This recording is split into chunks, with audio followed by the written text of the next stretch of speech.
네, 안녕하세요. 오늘 강의에서는 SPSS를 이용한 주요 통계 분석 기법을 차례대로 살펴볼 예정인데요. SPSS 통계 분석이 많긴 하겠지만 오늘은 요인 분석, 그리고 신뢰도 분석, 그리고 회귀 분석, 다중회귀 분석 4개로 좀 구성을 해서 진행을 하려고 하고요. 제가 진행하는 실습은 요인 분석과 신뢰도 분석, 회귀 분석 정도일 거고, 더 필요한 다중회귀 분석이나 매개 검증 같은 경우는 영상을 통해서 좀 더 구체적으로 알아보도록 하겠습니다. 각 분석 방법의 목적, 그리고 이론적 배경, 그리고 실제의 SPSS에서 실행하는 방법과 결과 해석에 대해서 조금 안내를 드릴 예정인데요. 이번 시간으로 진행하기에는 사실 뭐 목적과 이론적 배경까지 들어간다라고 하면 굉장히 광범위하다라고 볼 수 있을 것 같아서 실제 SPSS를 어떻게 사용하는지 그냥 알짜배기 제가 논문을 쓰면서 썼던 방법들 위주로 좀 설명을 드릴 예정입니다. SPSS에 대해서 좀 기본적으로 알고 계시는 분들은 영상은 스킵을 하셔도 될 것 같고요. 제가 PPT를 함께 올려드릴 테니 SPSS 버튼을 뭘 누르는지만 좀 기억을 하시면 좋을 것 같아서 스킵하시고 PPT를 보셔도 상관이 없을 것 같습니다. 네, 다음은 신뢰도 분석을 볼 텐데요. 신뢰도 분석은 측정 도구가 일관성 있는 결과를 내는지를 검토하는 분석입니다. 같은 현상을 반복해서 측정했을 때 매번 비슷한 결과, 일관성 있는 결과를 볼 수 있다라고 하면 신뢰도가 높은 연구라고 볼 수 있는 거거든요. 주로 크롬바의 알파 값으로 우리가 신뢰도 개수를 확인해요. 일반적으로 0.6 또는 0.7 이상의 값이면 내적 일관성이 있다고 보고 있는데요. 아마 박사학위 논문에서는 0.7 이상의 값을 신뢰할 수 있는 기준으로 보고 있기는 합니다. 그래서 이것도 한번 개념을 간단하게 봤고요. 이것도 실습하는 페이지를 한번 살펴보겠습니다. 네, 신뢰도 분석, 이거 잘못됐네요. 신뢰도 분석 실습에서도 이 버튼을 누르시면 되는데요. 분석을 누르시고 그 다음에 척도 분석을 누르시고 그리고 신뢰도 분석을 누르십니다. 그래서 통계량을 체크를 하실 때 항목 제거 시 척도 그리고 사용자 결집값과 시스템 결집값을 제외한다라고 눌러주시면 돼요. 그래서 신뢰도 통계량을 크롬바의 알파 값을 보시면 되는데요. 네, 아까 전에 0.7 이상이면 된다고 했죠. 그래서 이렇게 값이 나오면 저희의 그 신뢰도 값 크롬바의 알파 값에 이 값들을 작성을 해주시면 돼요.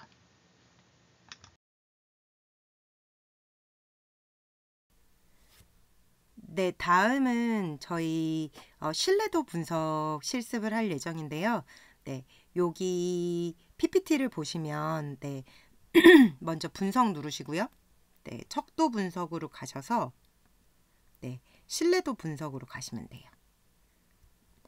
제가 요 표처럼 내재적 직무 만족에 대한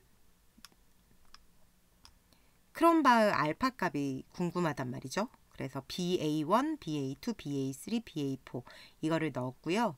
지금 통계량을 넣어서 저희가 항목 제거 시 척도 눌렀고요. 사용자 결집값과 시스템 결집값 제외값 눌렀고요. 계속만 눌러주시면 끝나요. 확인 누르시면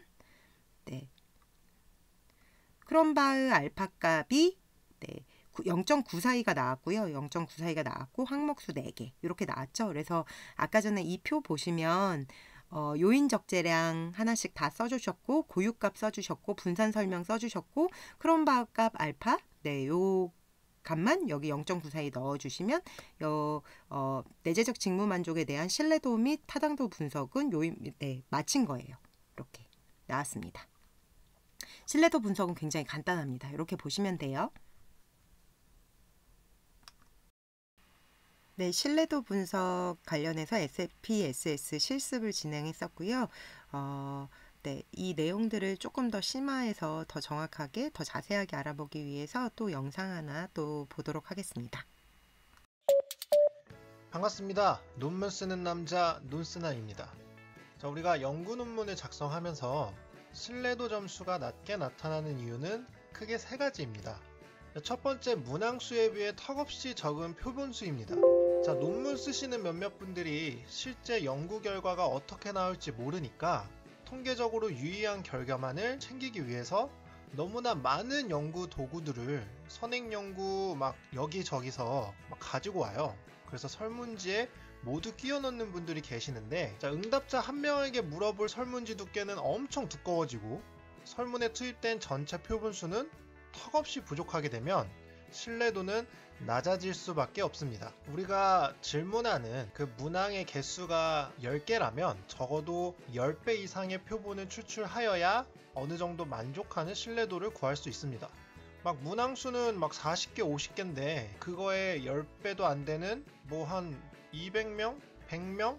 뭐 이 정도의 신뢰도 가지고는 높은 신뢰도를 기대할 수는 없습니다. 표본수가 많으면 많을수록 신뢰도는 올라갈 수밖에 없거든요. 두 번째로 불성실 응답입니다. 자, 응답자들이 불성실한 응답이 많아버리면 신뢰도는 자동적으로 낮아집니다.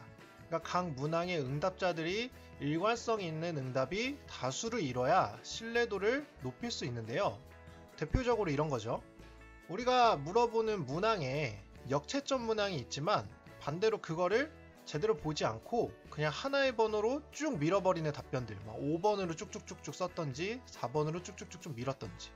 자, 이런 케이스가 많아지면 신뢰도는 낮아질 수밖에 없습니다.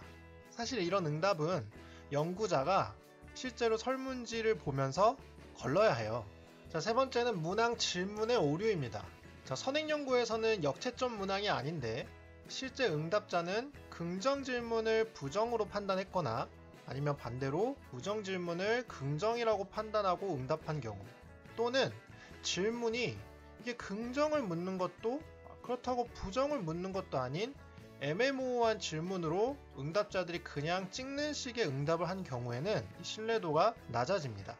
자, 두 번째로는 응답자 특성을 고려하지 않은 어려운 단어 사용으로 응답자가 정확한 응답을 하지 못하는 문항. 그러니까 만약에 뭐 아동을 대상으로 하는 연구에 성인 연구 도구를 가지고 와서 아이들이 질문 응답에 어려워하여 제대로 응답하지 못하는 경우에는 이 또한 낮은 신뢰도를 발생시킵니다. 그리고 마지막으로 응답하기 어려운 윤리적 책임이나 죄책감 또는 불쾌함을 느낄 수 있는 문항. 응답자에게 거부감을 일으켜서 신뢰도 높은 응답을 얻지 못하는 경우도 있습니다. 자, 이미 설문조사는 다 했고 신뢰도는 낮고, 자, 연구를 다시 할 수도 없을 때 우리는 어떻게 해야 할까요? 자, 연구자가 마음대로 문항을 막 제거할 수는 없습니다. 그래서 SPSS에서는 항목 제거 시 척도라는 기능으로 전체 신뢰도를 저해하는 문항을 알려주고요. 그리고 제거 가능하도록 명목을 주거든요. 오늘은 그래서 신뢰도를 높일 수 있는 신뢰도 분석에 대해서 알아보도록 하겠습니다. SPSS 상단 분석, 척도 분석, 그리고 신뢰도 분석을 누르면 신뢰도 분석 창이 뜹니다. 그러면 연구자가 신뢰도를 보고자 할 항목을 오른쪽 항목으로 이동시킨 후 통계량을 눌러줍니다. 그러면 다음에 대한 기술 통계량이라는 이렇게 칸이 있는데요. 거기에 항목과 항목 제거 시 척도를 체크해 주시고 계속, 그리고 최종 확인을 누릅니다. 그러면 척도 전체에 대한 신뢰도 통계량이 나타나고요. 크롬바의 알파 값이 나타납니다. 자, 저는 0.879라고 나타났네요. 자, 다음으로 맨 아래 항목 총계 통계량 표를 보면 수정된 항목 전체 상관계수라고 있습니다. 자, CITC라고 하는데 이 수치가 낮으면 낮을수록 전체 신뢰도를 저해하는 문항이다 라는 뜻입니다. 자, 보통 이 CITC가 0.3 미만이면 전체 신뢰도를 저해하는 문항이라고 판단을 하고 제거 대상이 됩니다. 자, 만약 수정된 항목 전체 상관계수가 음수로 나타났다면 두 경우 중에 하나입니다. 자, 정말로 상관계수가 음수가 나타날 정도로 전체 신뢰도를 저해야 하는 문항이거나 아니면 역채점 대상 문항인데 역채점을 하지 않은 경우이죠. 자, 연구자가 보았을 때 역채점 문항이 아닌데 음수라면 제가 앞에서 열거한 신뢰도가 낮은 이유 3개 이유 중 하나에 해당한 문항이라고 판단하시면 됩니다. 자, 이럴 때 연구자가 나서서 문항의 질문을 다시 읽어보고요. 제거할 것인지 아닌지 판단하시면 됩니다. 그리고 그 오른쪽에 항목이 삭제된 경우 크롬바 알파라고 있는데요. 자, 이 표의 알파 값은 만약 정서 1을 제거하고 정서 2부터 정서 13번까지 신뢰도 분석을 했다면 나타날 전체 신뢰도 값을 보여줍니다. 그러니까 정서 1이라는 변수를 제거한 전체 신뢰도, 그 알파 값이 0.867이라는 뜻이에요. 자, 우리는 현재 0.879인데 0.867이 돼버리면 상대적으로 신뢰도가 낮아지는 거니까 굳이 정서 1을 제거할 필요는 없죠. 따라서 수정된 항목 전체 상관계수도 현재 0.3 이상으로 높게 나타나고 있는 겁니다. 자, 신뢰도를 저해하는 문항이 아니라는 뜻이죠. 하지만 이 수정된 항목 전체 상관계수 요거 CRTC가 0.3을 넘지 않더라도 항목이 삭제된 경우 크롬바 알파 이 표가 전체 상관계수보다 높게 나타나 버리면 연구자가 해당 항목을 보고 삭제할 것인지 자의적으로 판단할 수 있습니다. 자, 예를 들어서 설명을 해드릴게요. 자, 지금 전체 신뢰도 통계량이 0.879로 나타났어요. 근데 아래 항목 총계 통계량을 보면 정서 10번의 이 변수가 수정된 항목 전체 상관계수 이 CRTC는 0.339로 나타납니다. 그러니까 0.3보다는 높죠? 근데 정서 10번 문항에 대한 항목이 삭제된 경우 크롬바 알파 값을 보면 0.881로 나타납니다. 자, 정서 10 변수를 빼고 12개 항목만 신뢰도 분석을 한다면 전체 신뢰도는 0.881이라는 뜻입니다. 자, 그러면 전체 신뢰도 0.879인데 정서 10번을 제거하면 0.02점 상승한 0.88이라는 거니까 연구자가 보았을 때 직접 10번 문항을 읽어보고 이거는 중요한 항목이야, 꼭 들어가야 해 라고 생각하면 제거하지 않으셔도 되고요. 연구자가 보다 높은 신뢰도가 필요해, 나는 문항 10번은 중요하지 않아 라고 판단했다면 제거하시면 됩니다. 자, 크롬바 알파 개수는 0.6 이상으로 나타나면 신뢰도를 갖췄다고 판단합니다. 그래서 이 기준을 잘 파악하셔서 신뢰도를 높이시면 될 것 같아요. 네, 신뢰도 분석까지 우리 영상을 통해서 더 자세하게 알아봤고요.